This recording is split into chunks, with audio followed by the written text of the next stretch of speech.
Thomas Edison had over 4,500 different notebooks, and it's said that it's estimated at over 4 million different pages. Now, this could have been different experiments. Sometimes it was self-reflections. Sometimes it was just general curiosities. Sometimes it was him looking at life and religion. He had this super overactive mind that was never at rest. Controversial figure because sometimes people say he stole other people's inventions, he ran smear campaigns, wasn't the best husband, but he was certainly an effective human being, and there's definitely things we can learn from him and his journaling practice. Now, what are some of those things? First one is he would often write quotes to himself. So writing positive quotes that we can read for ourselves later within our journal is one thing we can learn from him. I wrote down a few that he wrote down for himself that I thoroughly enjoyed. There's a better way to do it. Find it. When you've exhausted all possibilities, remember, you haven't. I never did a day's work in my life. It was all fun. Everything comes to him who hustles while he waits. So if you can be patient with your results, but impatient with your actions, that's what he's referring to in this quote. What you are will show in what you do. There is no substitute for hard work.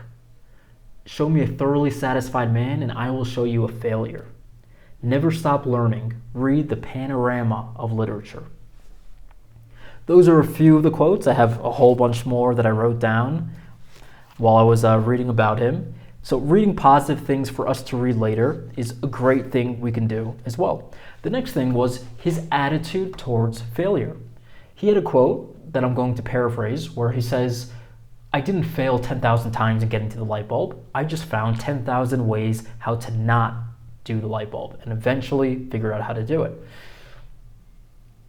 His attitude with encouraging failure and congratulating himself on the failures is huge and something we can bring to our own practice as well, where he would look back and reassess things that he did in the past within his journals. He would often go back to old journals and then come back to ideas that were only half finished or didn't work out beforehand. If we can look at our failures in life and see, okay, I did this here, I know what not to do now in the future, and this was a positive thing. Congratulate yourself for that, but you can look back in your journals, see where you failed, and then pivot your actions for the future. So looking at your failures as learning opportunities is a huge thing we can take from his journals into ours.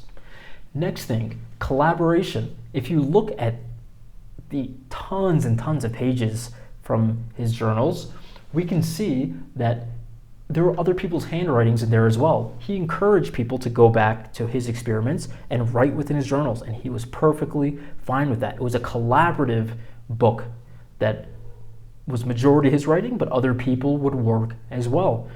Now, how can we use collaboration within our own journals? Well, let's say we have a business plan that we write out, or some action steps towards a goal that we think, okay, if we do this, this should equal us achieving our goal.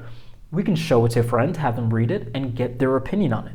If we don't want them to actually read our words, another thing we can do is just call them about an issue that we were writing about, or business plan that we have at the moment, and just get their opinion. Talk to them. See how they feel about it. So that's one way we can add collaboration into our journaling process. Next, we can approach our life like a scientist, where we write down hypotheses. I'm a big fan of this. And you say, okay, I think if I do this, this will be the outcome. If I post this many YouTube videos in this period of time, I think I will get this result. And then you actually go into action, and then you test your experiment. You find out, okay, was that accurate, or do I need to pivot my approach? So writing down a hypothesis, going into action and testing out the hypothesis and seeing, was that effective for me, is a very powerful way you can go about journaling. Over here is a video on Leonardo da Vinci, and he was a scientist in his own right, so there's some similarities but some differences in how they journaled. If If you want to see more about that, click right here.